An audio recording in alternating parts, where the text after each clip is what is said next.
You can call me Mystic Mike because I predict these things. Trey Ogden takes on Thiago Moises this Saturday, and this is going to be a very competitive fight between two crafty UFC veterans, in my opinion. Trey Ogden,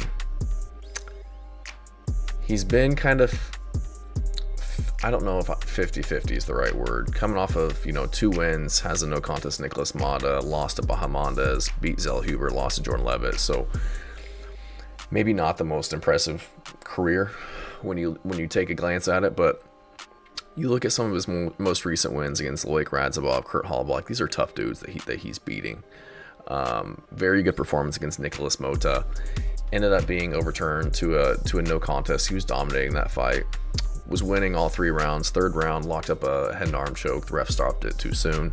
For some reason, called it a no contest. I hope he still got his win money for that fight. Fight before that, lost to Bahamondes, and then his other fight lost to Jordan Levitt. But if you look into these losses, both of these losses are fights that he took on 3 weeks' notice. So the fight against Bahamondes, just didn't look really prepared to fight that type of guy with such a big frame and with such a striking skill set. Jordan Levitt, I think he would have won that fight, just kind of ran out of gas. You could just tell he wasn't prepared, only had 3 weeks' notice. But so it's hard for me to hold those losses against him, considering he's stepping up and saving the fight, being a company man, so to speak. So, but Trey Ogden, good leg kicks, great jab, very stiff jab, moves very well, cuts corners, circles out of the pocket, does a really good job being defensively responsible. Doesn't usually get hurt on the feet. I've seen him get hurt a few times in some of his fights, but very rarely is he getting hurt. Pretty sure he's never been knocked out. He's been choked out, but never been knocked out in MMA. Very good jiu-jitsu. Black belt for a while now, I believe. Shoots very good takedowns. He'll shoot takedowns to kind of open up his striking, keep his opponents guessing. If he misses takedowns, he'll strike off the missed takedowns. So he's always kind of, keeping his opponent unsure of what he's going to do, which serves him very well in his matchups because he's kind of not a slouch really anywhere. If I had to categorize him as anything, it would be a grappler, but does have very good striking fundamentals, decent power, very good leg kicks. Just a very well-rounded guy. Was getting his legs kind of beat up by Ignacio Bahamondes, but you couldn't really tell it by looking at him. It didn't really affect him all that bad, and did beat Daniel Zellhuber on the feet, who's kind of a rangier guy, primarily a striker. So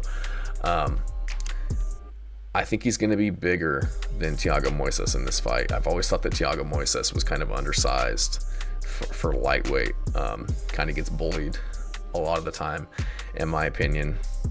Last fight against Ludovic Klein, he was getting beat up pretty badly in that fight. Dropped a few times.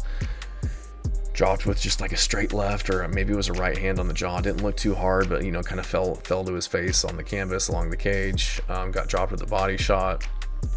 Fight before that, beat Mitch Ramirez, who again took the fight on short notice. Wasn't prepared for the calf kicks. And Thiago Moises, great kicks, very snappy, quick right high kick, very good calf kicks.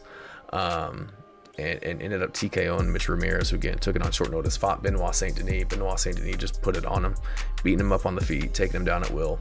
Ended up just kind of making him quit due to ground and pound in round 2.